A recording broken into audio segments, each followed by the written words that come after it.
This is full stock web developer course in Telugu. ఈ course కొంచెం పెద్దది, సో దీన్ని పార్ట్స్గా డివైడ్ చేశాను. మనం ఈ కోర్సులో బేసిక్స్తో స్టార్ట్ అయ్యి ప్రో లెవెల్ వరకు వెళ్తాం. నా పేరు మౌనేష్ వెంకుల్, ఈ కోర్స్ ఇన్స్ట్రక్టర్ని. అసలు ఫుల్ స్టాక్ వెబ్ డెవలపర్ అవ్వే ముందు ఫుల్ స్టాక్ డెవలపర్ ఏం చేస్తాడో మనం తెలుసుకోవాలి. ఫుల్ స్టాక్ వెబ్ డెవలపర్ అనేవాడు ఫ్రంట్ ఎండ్ బ్యాక్ ఎండ్ రెండు మేనేజ్ చేయగలగాలి. ఫ్రంట్ ఎండ్ అంటే మనకి వెబ్సైట్లో కనిపించేది, like HTML, CSS and Java script. Back end అంటే మనకి కనబడింది, డేటాబేసెస్ అండ్ సర్వర్స్. ఎవరైతే ఈ front end and back end రెండు డెవలప్ చేయగలరో, రెండు మెయింటైన్ చేయగలరో వాళ్ళని ఫుల్ స్టాక్ వెబ్ డెవలపర్ అని అంటారు. ఈ కోర్సులో మనం ఫస్ట్ ఫ్రంట్ ఎండ్ డెవలప్మెంట్ గురించి నేర్చుకుంటాం, అంటే వెబ్సైట్లో మనకు కనిపించేది. దాంట్లో HTML, CSS and Java script నేర్చుకుంటాం. జావా స్క్రిప్ట్లో కొన్ని మనం ఇంపార్టెంట్ ఫ్రేమ్వర్క్స్ ఉంటాయి, లైక్ యాంగులర్ JS అని, రియాక్ట్ JS అని. యాంగులర్ JS ఏమో గూగుల్ వాళ్ళు తయారు చేశారు, రియాక్ట్ JS ఏమో ఫేస్బుక్ వాళ్ళు తయారు చేశారు. మనం ఈ రెండిట్లో ఏదో ఒక ఫ్రేమ్వర్క్ నేర్చుకోవాలి కంపల్సరీగా.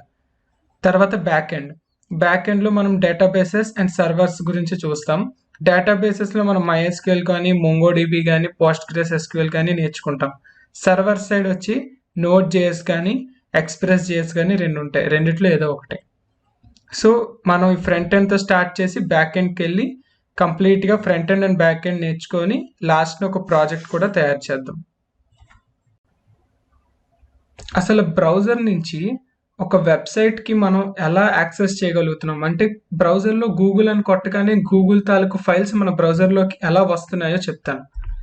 ఫస్ట్ మన బ్రౌజర్ ఉంటుంది. మన బ్రౌజర్ నుంచి మనం ఏదైతే టైప్ చేస్తామో, like Google, Facebook, Instagram, Snapchat, ఏదైనా బ్రౌజర్లో మనం ఏం చేసినా అది ఫస్ట్ ఇంటర్నెట్ సర్వీస్ ప్రొవైడర్కి వెళ్తుంది, ISP. ఇంటర్నెట్ సర్వీస్ ప్రొవైడర్ ఎవరు అంటే ఈ కంపెనీస్ ఉంటాయి, జియో, ఎయిర్టెల్, BSNL, హ్యాత్వే, ఇలాంటి కంపెనీస్ అన్ని ఇంటర్నెట్ ప్రొవైడ్ చేస్తాయి. They service internet. సో వాళ్ళని ISP అంటారు. అది పర్సన్కి వేరీ అవ్వచ్చు. ఒక పర్సన్ జియో వాడచ్చు, ఒక పర్సన్ ఎయిర్టెల్ వాడచ్చు, ఒక పర్సన్ BSNL వాడచ్చు. అలా వాళ్ళు ఏ ఇంటర్నెట్ అయితే వాడుతున్నారో, ఎవరిదైతే వాడుతున్నారో వాళ్ళని ISPs అంటారు. సో మనం ఏం టైప్ చేసినా అది ISPకి వెళ్తుంది. ఫర్ ఎగ్జాంపుల్ ఎయిర్టెల్ తీసుకుందాం ఎగ్జాంపుల్కి. బ్రౌజర్లో నేను ఇప్పుడు గూగుల్ నొక్కాను, గూగుల్ ఆ వర్డ్ www.google.co.in ఫస్ట్ ఎయిర్టెల్కి వెళ్తుంది. ఎయిర్టెల్ నుంచి ఎయిర్టెల్కి ఒక DNS ఉంటుంది. DNS అంటే డొమైన్ నేమ్ సర్వీస్. ఈ DNS అన్ని సర్వీసెస్కి కామన్. ఈ DNS ఏం చేస్తుందంటే, మనం www.google.co.in అని టైప్ చేసింది అది ఇంటర్నెట్కి అర్థం కాదు. ఇంటర్నెట్ ఓన్లీ IP అడ్రసెస్ ద్వారా పనిచేస్తుంది. అంటే www.google.co.inకి సమ్ IP అడ్రస్ ఉంటుంది. IP అడ్రస్ కూడా నేను చూపిస్తాను ఇప్పుడు మీకు గూగుల్ క్రోమ్లో. ఆ IP అడ్రస్ ఏంటి అనేది DNS ఫైండ్ చేస్తుంది. అంటే మన ఫోన్ బుక్ లాగా పేరు మనం ఇస్తాం, ఫోన్ నెంబర్ ఏంటో ఫోన్ బుక్లో నెతుక్కోవాలి. అలా నేమ్ ఉంటుంది, నేమ్కి IP అడ్రస్ ఏంటి అనేది DNSలో సెర్చ్ చేస్తుంది. ఆ DNS తాలూకు IP అడ్రస్ మళ్ళీ మనకి ఇంటర్నెట్ సర్వీస్ ప్రొవైడర్కి ఇస్తుంది. ఈ DNS ఈ ఇంటర్నెట్ సర్వీస్ ప్రొవైడర్ మళ్ళీ మన బ్రౌజర్కి రిటర్న్ చేస్తాడు. అప్పుడు ఈ బ్రౌజర్ ఏం చేస్తుంది, ఫర్ ఎగ్జాంపుల్ ఇప్పుడు ఈ వెబ్ పేజ్ చూడండి. ఈ వెబ్ పేజ్లో నేను google.co.inకి DNS లుకప్ చేశాను.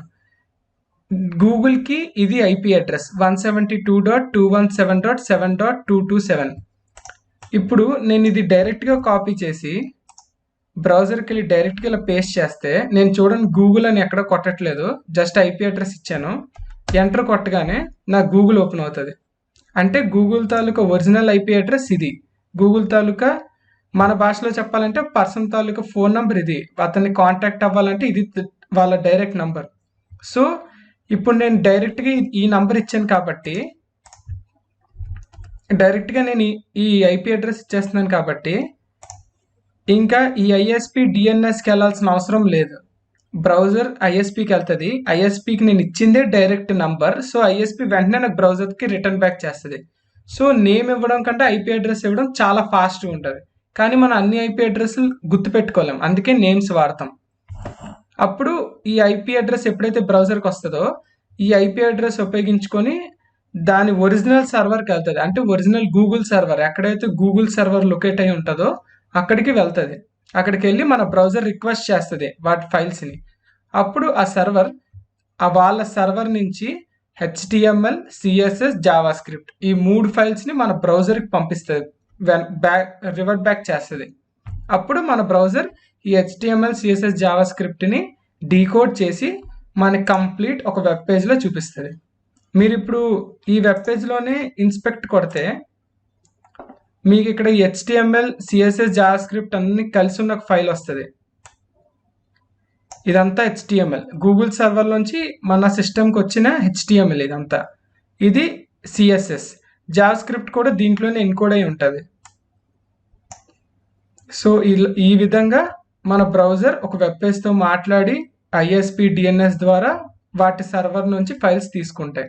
So this is actually a browser works.